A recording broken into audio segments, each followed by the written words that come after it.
Hey everyone! Today I am super excited to have Rosie Wilby with me. Rosie is an award-winning comedian and creator of the global hit podcast and book, The Breakup Yay. Monologues, which I've really enjoyed. Rosie's also the author of Is Monogamy Dead, and she toured a trilogy of solo shows digging into the psychology of love. So Rosie is really such a fun expert to have on the show to ask about how we might use humour to unpack really challenging questions. So I'm excited about that topic. But before we dive in, Rosie, is there anything else you'd love people to know about you and your work and connections to comedy? Oh gosh, well, I think you've summed it all up there. Yeah, as you say, the main thing the past few years has really been this voyage into the psychology of love and relationships. So lots that we can unpack there, and lots to think about comedy, as you say, and how humour helps us dig into those topics and dig into scary things. I mean, particularly the show about monogamy.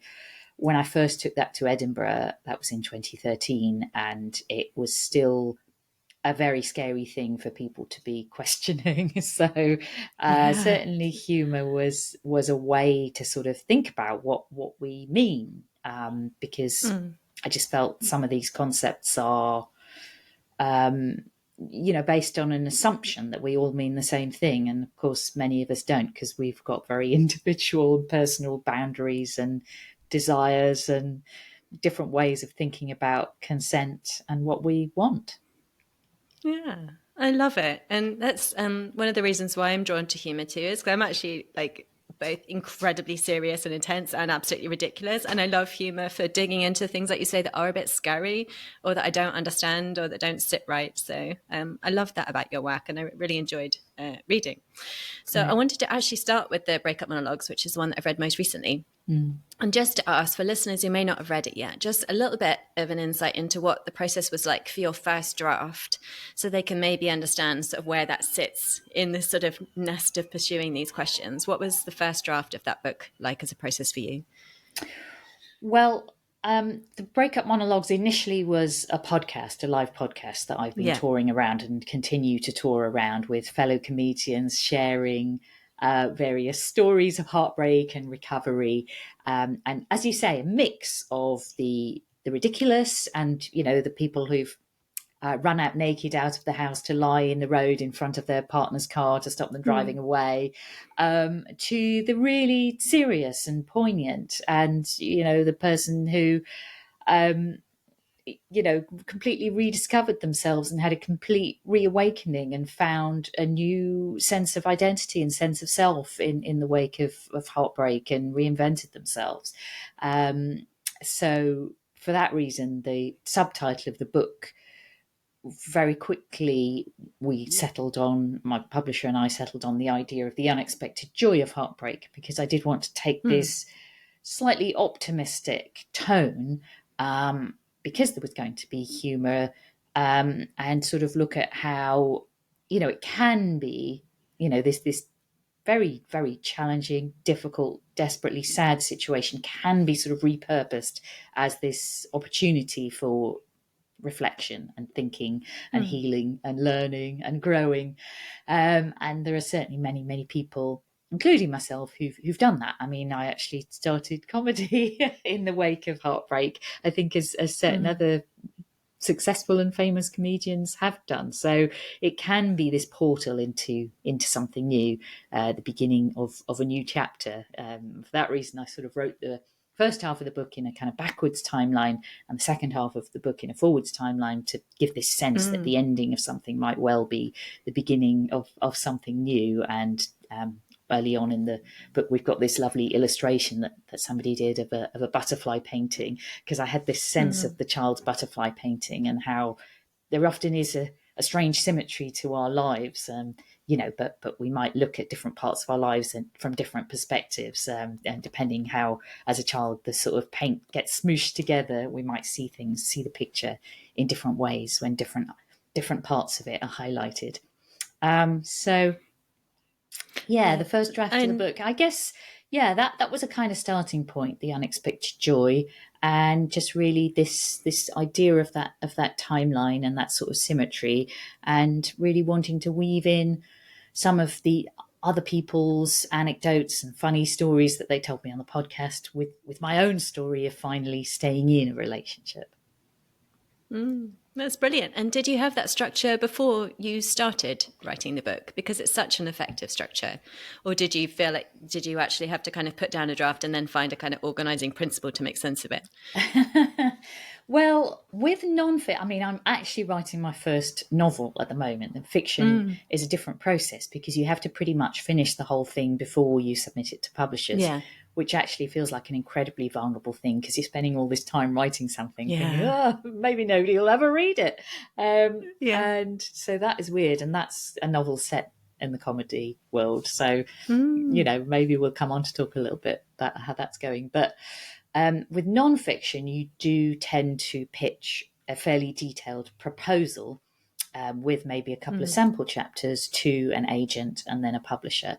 And so I did have a fairly robust idea of the structure, and I had already proposed that sort of chapter structure and the backwards and forwards timeline. I thought that would be a neat device for thinking about heartbreak. And so that had been something that had been fairly cemented in the proposal from early on, as had the sort of opening premise that my obsession with heartbreak came from the time that I was dumped by email, and always joked that I felt much better once I'd corrected her spelling and punctuation.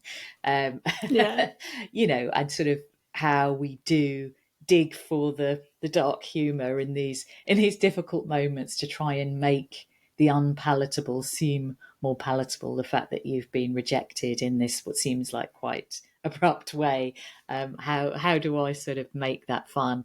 But I think, thinking about building humour into these recovery processes has made me think a bit about the peculiar sort of ethics of comedy in a more broad sense. I've actually been speaking at some comedy and philosophy conferences at the University of Kent, and there's an academic called Lucy O'Brien who speaks very interestingly about how, the comedian is a sort of clown of the absurd, how in many ways we are inviting the audience to sort of laugh at us, and how comedy could be, unless we are really careful to take care of ourselves, it could be an act of self-harm.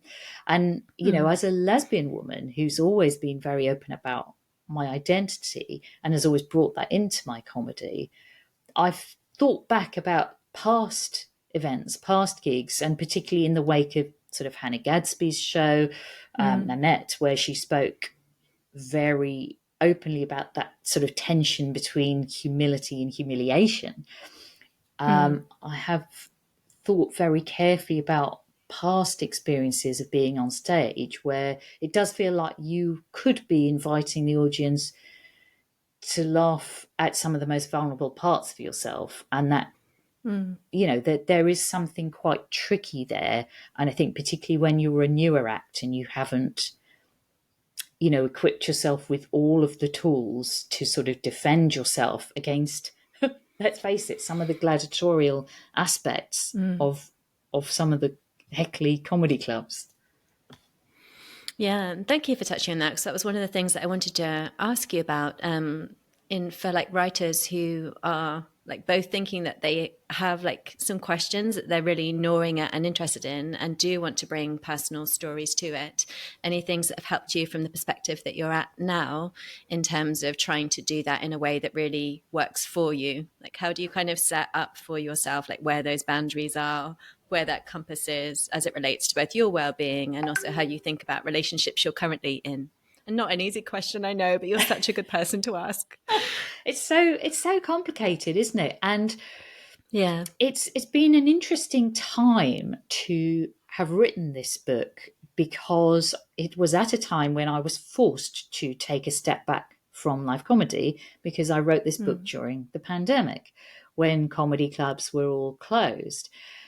And so it gave many comedians, whilst it was awful and we suddenly were terrified about what our future held and how we were going to continue to make a living, it also gave us pause for thought, and it gave us a chance to step back and perhaps think about these self-care practices, and how some of the things we were talking about on stage weren't always safe for us, and were damaging to our well-being. And I certainly had that journey.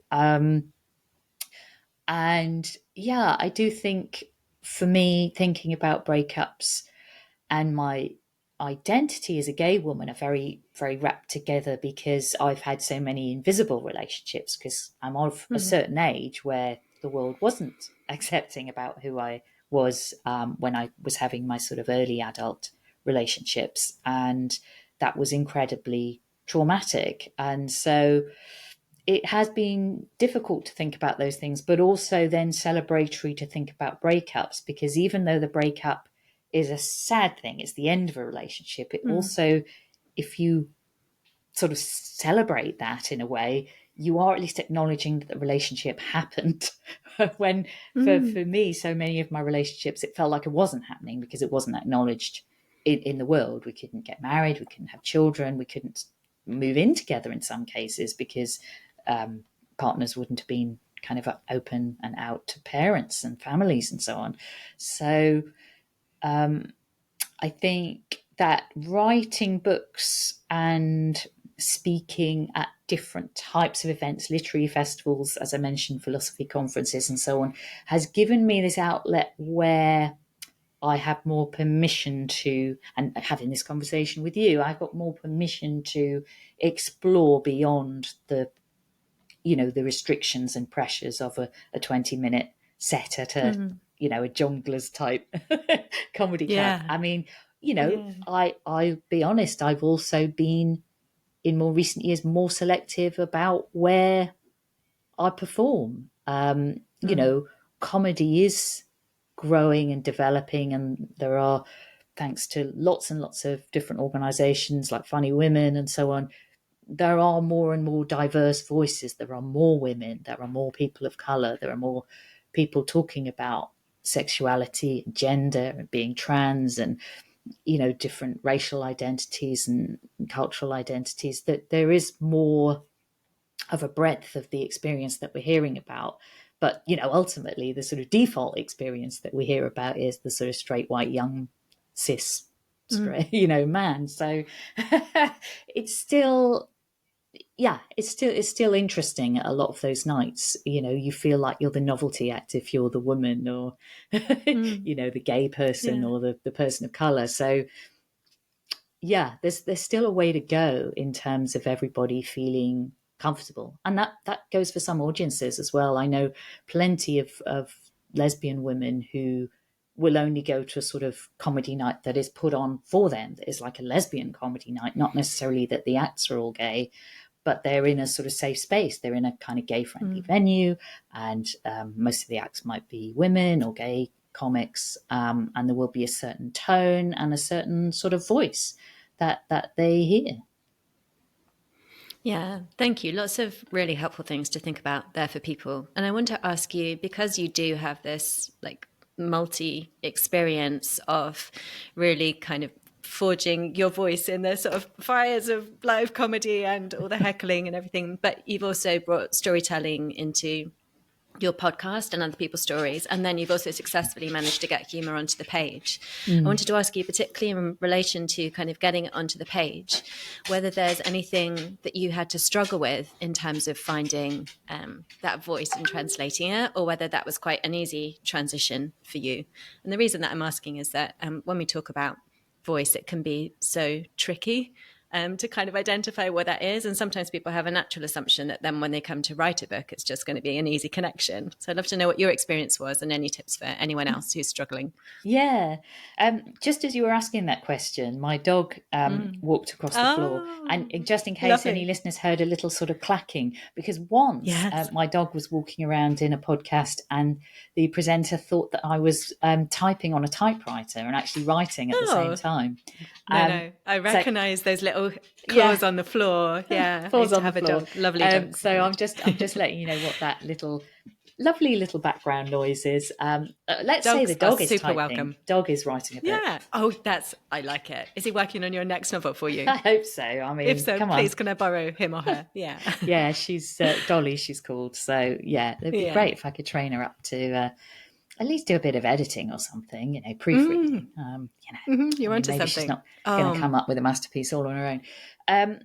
But yeah, finding a voice on the page, it's really interesting. If you've been a performer, you probably, certainly for stand-up, have trained yourself out of writing a sort of word-for-word script, because that's what a lot of comedians do right in the beginning, and then it can just sound really monologue-y and really rehearsed and not very fresh.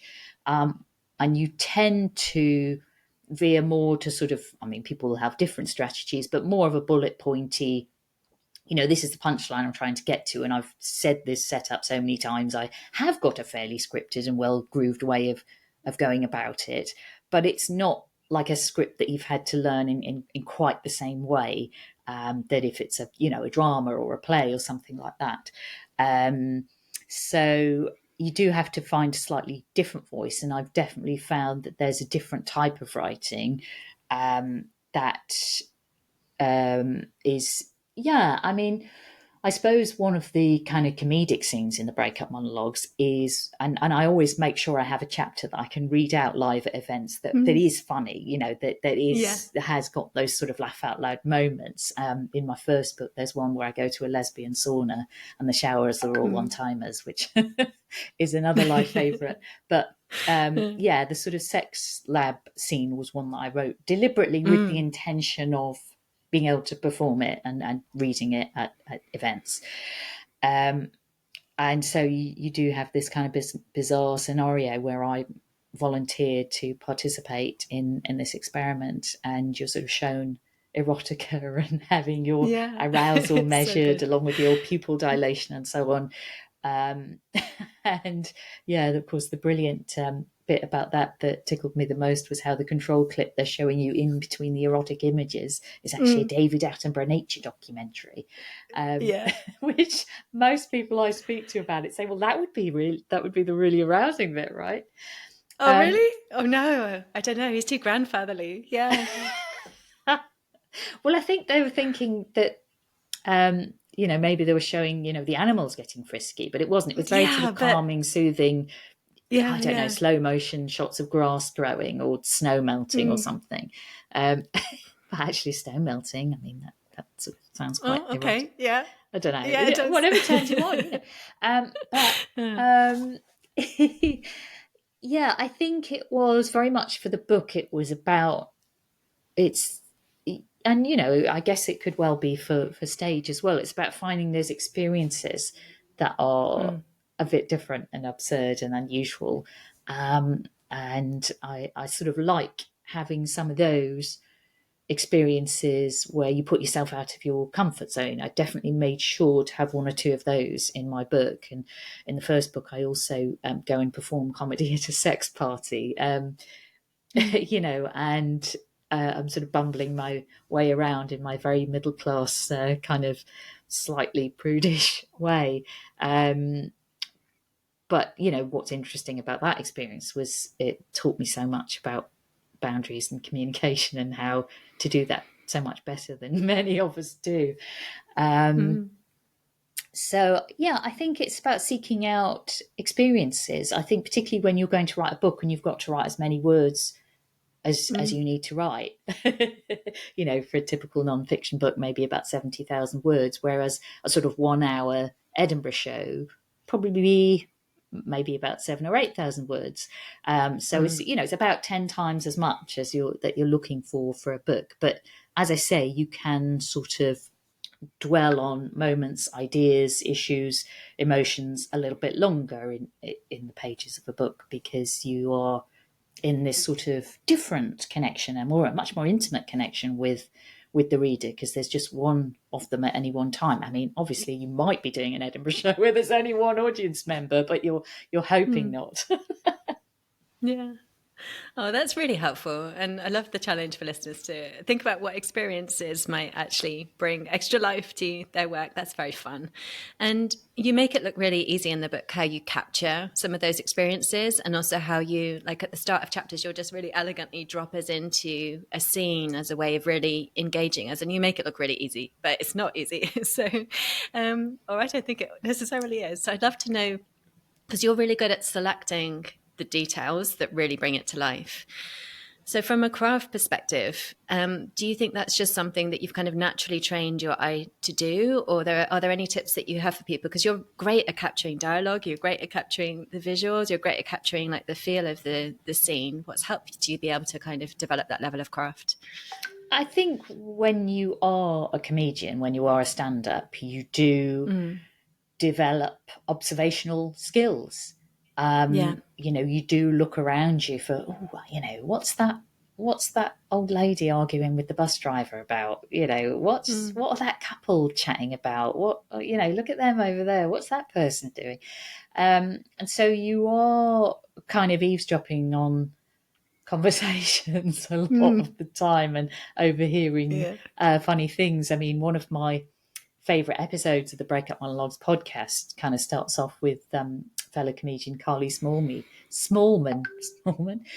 Yes, Carly Smallman telling me all about a breakup she overheard happening on the phone, on the train, on the way to the event. And so I just think we do train ourselves to kind of listen out, look out for funny details. And really, with the writing of the Breakup Monologues book, I set myself a few little devices that I was going to stick to very rigidly. I'm being much freer with the novel now, and not doing sort of funny jumping around in timelines. And I'm really trying to write in a continuous narrative this time for me, because I think it feels like a good practice to do that and do something different. But with the Breakup Monologues, I did set myself these particular structural formats, these techniques, these devices that I was going to stick to. And, as well as the timeline thing, the other device was to always open every chapter with dialogue, to drop you right into it, to write into a conversation and to get the feel of a conversation. And I deliberately don't have much I say, she says, you are Yeah. guessing a teeny bit with some of them about which person's saying what. And then that's, I hope, fairly quickly revealed. But I didn't want to clunk the dialogue up with much of that. I just wanted the dialogue on the page to open most chapters. So that's how I did that for most of them. So even if for a second you're thinking, oh, who's saying this? And then, you're like, okay, that's her partner saying that, or that's a guest who was on the podcast, and that's a little bit of their story. Okay. Oh, and this is what someone said to their therapist, or, Yeah. hopefully it becomes clear very quickly. But I just wanted those sort of clean bits of dialogue to just open each chapter in a recognisable and hopefully fresh and chatty way.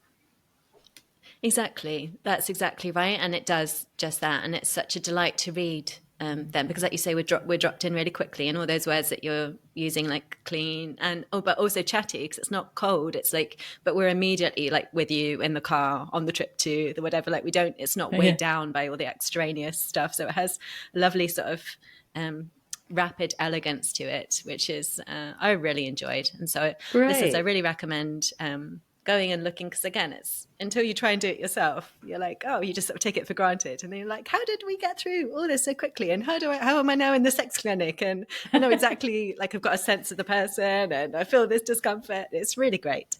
So loads to learn from you, Rosie. Thank you.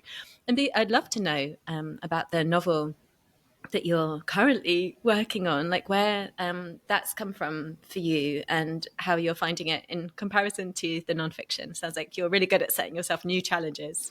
So what's that looking like right now? Yeah, well, it is. For a first novel, I think it's a good idea to perhaps set it in a world that you know well and can create fairly convincingly. And so it is set on the London comedy circuit, and it is really looking at sort of identity and identity politics, and sort of Well, relationships between female comedians and how sometimes they can be uber supportive and we can be this wonderful community that are lifting one another up and leaning in together, but how sometimes being within such a testosterone packed patriarchal structure can pit us against one another, and sort of the pitfalls of that too. So sort of looking at some of those trickier issues that we don't like to talk about as feminists, and as women we don't like to talk about sometimes the sort of competition that we have with one another, and those feelings. But I wanted to dig into that and explore that, and so it's it's an interesting process, and I'm really enjoying it, and it's definitely made me think about the different types of comedy clubs that I perform at, and the sort of really, I've deliberately got a fictional, but everyone will know what club it's set at, what club it's really based on, a fictional, inclusive and lovely comedy, intimate kind of space where it feels uber friendly and all the acts and the audience mingle afterwards and it's everyone knows each other and it's lovely, versus the sort of very sterile conference suite kind of comedy club that feels less comfortable for perhaps anyone who is not the sort of straight white young man. And that voice, and how you are perhaps having this weird out of body experience where you are an observer as well of this person who is inviting everybody to laugh at themselves. And I wanted to talk about the discomfort of that experience, and of some experiences I've had of being a lesbian and laughing at that part of myself, and then afterwards feeling really horrible about that. And it's tough stuff. So it's weird. It's set in the comedy world, but it's probably my least funny book because it actually touches on trauma that I felt I didn't want to delve into so deeply in nonfiction. But I think within the remit of fiction, where you can say, well, I've made it all up, you can explore some deep stuff that has really happened to you and mine those very authentic emotions, but perhaps put it in a story so that people don't think, well, this is a memoir and it's all true, whereas actually the feelings are very, very true indeed. Yeah, and I think that's how I like to think about things too as well. The feelings can be really true, even though it might be dressed in the same forth as you write fantasy or science fiction or any other the things. A lot of the feelings might be very true, or the questions that they're grappling with are very true. So I love that. And do you know like how the book is going to end yet, or are you sort of exploring your way to the ending? And I'm asking because you are someone who's really good with grappling with questions. I just wonder if you like this is one where you're like, I need to kind of know where I'm headed, or I'm happy to process my way through. Well, I mean, I have written a complete draft, so I have got an ending. Right. That Okay. Yeah, I think I'm good with that. But when things are in flux and in progress, there's always the chance that you might change your mind. And certainly when I wrote my first book, which obviously is kind of memoir with science and humour, a bit like the Breakup Monologues, I didn't actually know how it was going to end because I ended up starting a new relationship and that ended up coming into the end of the book. But I didn't know that was going to happen. And so things will happen in your life. Even if you're not writing memoir, there might be something that happens that changes your thought process. So yeah, I think I'm pretty happy. But I think what I often do is I have an end point and I realize that's just the end of part one. I'm like, oh, hang on, there's more. Yeah, both wonderful and like, oh my goodness, yes, I love that. And you touched on science and humor as well as you were speaking just then, and that is something I wanted to ask you about because again, that's something that you have like navigated really deftly. So for writers who haven't really thought about like science or data in relation to their work, but are a little bit curious and think, oh, this could be an interesting other layer to add into this issue or this question that I'm exploring. Any tips for how to do that, like really practically in terms of how to organize it, or in terms of craft, in terms of how to do it without like dragging the humor down, like keep managing to keep that like swiftness that you have with it?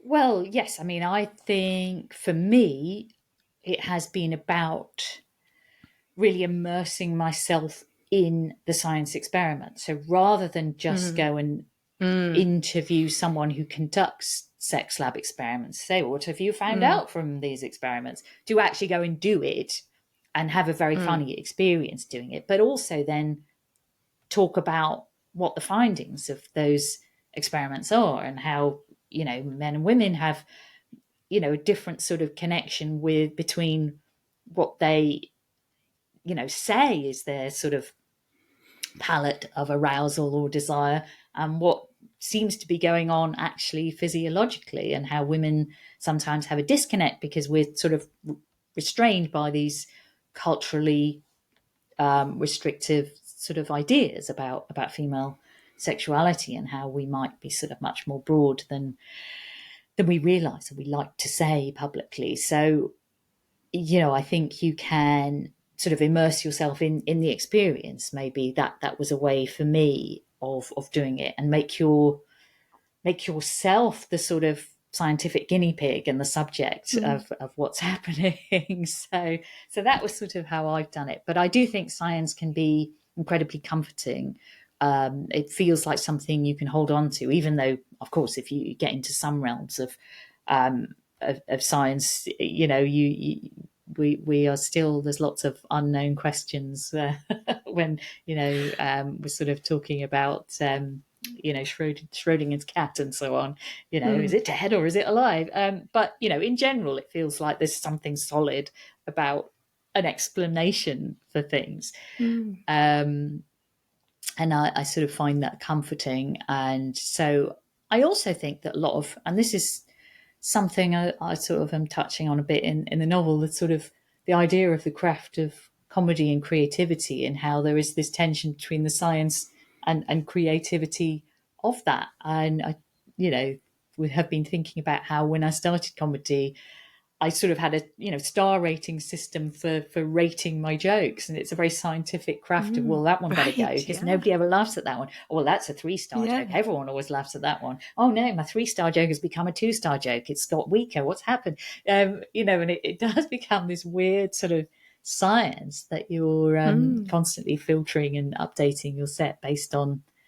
You're having to use that audience feedback to update and edit your set. And it is a very instantaneous kind of feedback, which is obviously very different to the lengthy and slow process of getting feedback on a book.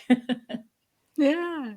Oh, I love that. You've made me think about it in a whole new way. Because, I mean, obviously, this is massively simplified. Shocker, I am not a scientist. But what I understand of like them on the most basic level, the scientific principle is that you make a thesis or proposition and then you go test it. So, like, the way you're describing it, it's like, oh, that is exactly like a set or a joke, or so different in fiction. But that thing of like, this is my posit that this is funny, and test it and the reactions, and then figuring out what were the elements. That's super interesting to think about. Yeah. Yeah. And so when it comes to fiction, how do you test your work as you go along, if you do, or do you have to just like write in good faith, finish a draft, and then get the feedback? Well, with the novel, there was a competition that I've entered. And I used that deadline as a motivation, which is, again, I think a fairly common comedian trait, because we often use the Edinburgh Fringe as a deadline. You've got to decide what your show's about and write the show blurb by a certain time of year, and then you've got to make sure you've got your show ready in time to preview it maybe a couple of months before. I mean, now I suppose it has all changed and people maybe take up a completely rehearsed and polished show. But I mean, in the old days, I've heard about people bumping into the likes of Stuart Lee sort of writing his show on the train up, but long gone are those days. And perhaps you can only do that if you are Stuart Lee and you're as brilliant as he is. But I think the deadline was really, really helpful. And I can't tell you what competition it is yet, but it's it has No got through worries. to the next stage. So Yay! Go yay! Rosie. So that's exciting. So we'll see what's happening with that. But yeah, I Yeah. definitely use that as a bit of a structure to push me to, do something, create something, complete something.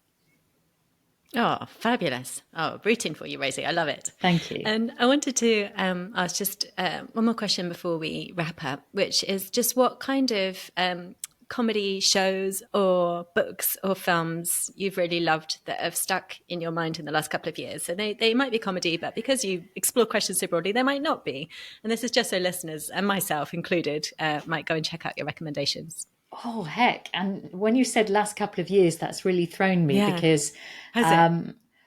some of the things that stay with me the most are things that I've seen actually quite a number of years ago. Yeah, And no worries. Bring them in. I think the shows that have stayed with me the most, because they are, I think, some of the strongest narrative comedy shows that I've seen, are Sarah Kendall's shows. I think she's absolutely fantastic. And there was one show one year where she had a little ensemble performing with her. I think it was called My Very First Ever Kidnapping. And it was about when she was, her and her best friend were kidnapped when she was a child, and the mum had to come and rescue her. And I just love her humour. And her best friend was played by Joanna Neary, who I also absolutely adore, who is a little bit absurd and off the wall. And I sort of love that kind of humour, that sort of Paul Foot-esque weirdness. And yeah, and then there was another show Sarah did in maybe 2017, around that time, about a boy who drowns, or we think he does. And it's that was incredibly powerful. And I really like the way she combines a moving story that makes you think a bit with real humor. But yeah, also, love a lot of people who bring in science. Obviously, Robin Ince is just incredible at that. And we've spoken together at a lot of these philosophy festivals recently, where we've been kind of exploring the idea of comedy and what it means. What are we doing? Why Yeah. are we doing this? Yeah. Oh, brilliant. They're fabulous recommendations. Thank you. And for listeners who want to find out more about you and your fabulous work, where would you like to point them towards? Oh, well, yes, I'm on Twitter, or well, it's the other thing now, but I'm still on there I at keep Rosie forgetting. Wilby. Yeah. Yeah. And I still post most of my news about what I'm up to there, but I'm also on Facebook, I'm on Instagram and Threads under the guise of my podcast and book. So I'm at Breakup Monologues there. Great. And I'm also on TikTok as Rosie Wilby Author. I know I'm sort of naughty. I've got lots of different handles, and that's not what you're supposed to do at all. So, but if you But search sometimes that's Rosie what's Wilby, available. you'll Yeah. usually find me. And so, of course, the main thing is I would absolutely love people to check out the Breakup Monologues book, which is Yes. available from all of the places. And hopefully, you might even post a little link, Danielle. That'd be I great. will. I'll put all those links to Yeah. all the socials and the book on social media. I highly recommend it. I mean, so much of your work is so fun, but that's one place to immediately go, and so Yeah. great in And terms of also how you the develop the podcast questions. as well, of course, is on all Yes, the, all the totally. places. But definitely go buy the books too. Do. Thank you so much, Rosie. It's been so fun chatting with you today. So much to think about. And listeners, so many great prompts there to go out and have some experiences and write about them and not be scared of the big questions and bringing humour to them. So thank you, Rosie. Thank you. Lovely conversation.